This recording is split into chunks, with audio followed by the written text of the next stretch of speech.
2, 1.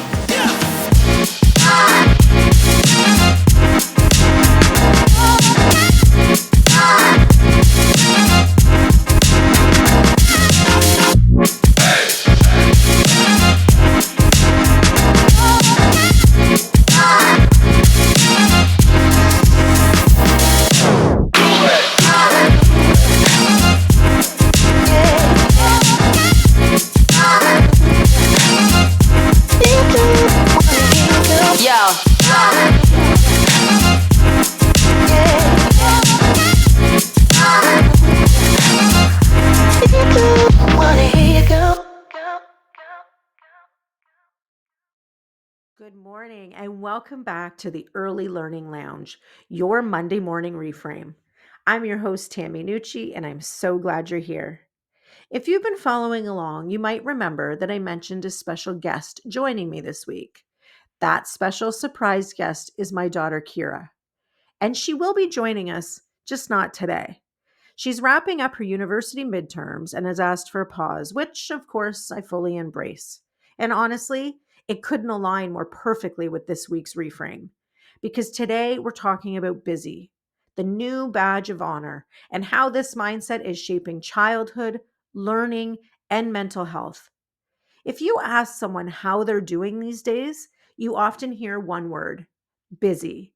And we say it with pride as if it proves our purpose. Somewhere along the way, busy became a badge of worth. We've mistaken activity for achievement and motion for meaning. And our children, they're watching. They're learning that grown-ups equate busyness with value. Before long, they start to mirror it, rushing through play, craving constant stimulation, measuring their own days by what's next. Research continues to tell us what our hearts already know. Children today spend half as much time outdoors as their parents did, and some studies show as little as 4 to 7 minutes a day in unstructured outdoor play. At the same time, the average child now spends over 7 hours a day in front of a screen. Studies from the Canadian Pediatric Society have linked high screen time and low outdoor activity to rising rates of stress, anxiety, sleep issues, and attention difficulties in children. A 2003 study even found that children with high screen use at age 2 showed lower communication and daily living skills by age 4. But outdoor play helped buffer those effects. Nature and free play aren't luxuries, they're fundamentals for healthy brain development, creativity, and emotional balance. And here's where it hits home: the same thing is true for adults. When we overschedule ourselves with work obligations, even good things, we drain our mental and emotional energy. We leave no room for reflection, curiosity, or rest, the very things that build resilience and joy. From a neuroscience and early learning perspective, the developing brain thrives on rhythm, a healthy balance between activity and rest. When children and adults live in a state of constant on, their nervous systems never fully reset. We're seeing it everywhere. Younger children struggling to self regulate, to focus, to slow down, and adults who are stretched so thin that connection feels like one more thing on the list. Society has embraced busyness so tightly that we've normalized stress. Exhaustion has become ambition, rest feels indulgent, and yet it's rest, not rush, that restores our mental health. In early learning, play is the foundation for everything: social emotional growth, creativity, problem solving, empathy. But in our culture of busy, play often gets squeezed out. Children spend long days in structured environments with less outdoor time, more screen time, and very little unstructured play. We fill their schedules with lessons and learning opportunities, forgetting that the most powerful learning happens when curiosity leads. Play isn't the break, it's the brain's way of healing, processing, and growing. As educators and parents, we often carry the same pattern.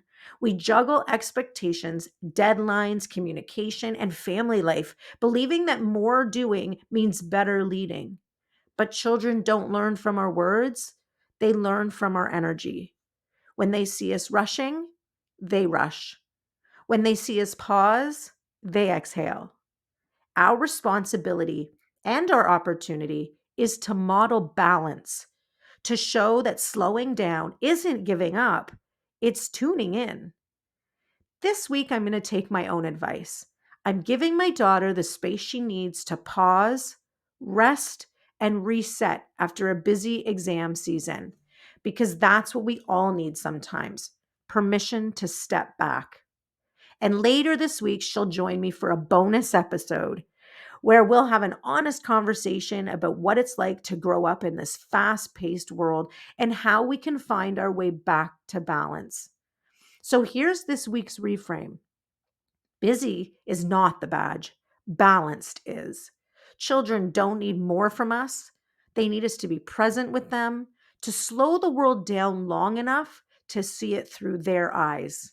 That's where learning begins, and that's where connection grows. That's where mental health takes root. So maybe this week, skip the extra worksheet and spend some time outside. Maybe you give space for daydreaming or storytelling instead of rushing to the next task, because the moments that look the least productive are often the ones that matter most. And next week, we're diving into another great conversation: crafts, worksheets, and coloring sheets. We'll be reframing what art, process, and creativity should really look like in the early years, exploring the importance of process driven learning, debunking myths about crafts, and unpacking the difference between closed ended and open ended experiences. Educators and parents, you won't want to miss this one. It's a conversation that just might change the way you see art. As you step into the week ahead, remember you can't pour from an empty cup. Balance isn't a luxury, it's how we keep the heart in the work. The hustle is real, the grind is constant, but the heart is what makes it all matter. So take a deep breath, slow down just a little, and give yourself and the children around you permission to pause. Until next time, keep leading with grit, hustle, and heart. And don't forget to refill your cup.